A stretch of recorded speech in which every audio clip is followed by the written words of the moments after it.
জীৱনত যদি সফলতা পাব বিচাৰিছে তেন্তে চাৰিটা কথা মনত ৰাখক।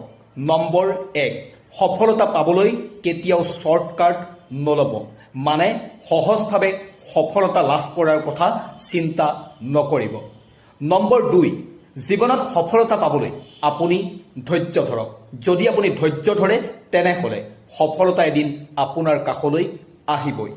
নম্বৰ 3, জীৱনত সফলতা পাবলৈ আপুনি কেতিয়াও সফলতাৰ পিছত দৌৰি নাথাকিব।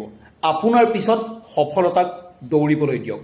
তেতিয়া আপুনি চাব অনায়াসেই আপোনাৰ জীৱনলৈ আপুনি ধৈৰ্য ধৰিলে সফলতা আহিব।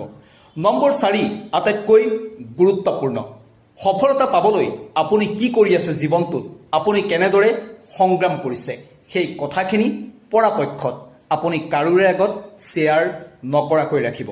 যদি আপুনি কিছুমান কথা গোপনীয়ভাৱে ৰাখিব পাৰে তেন্তে চাব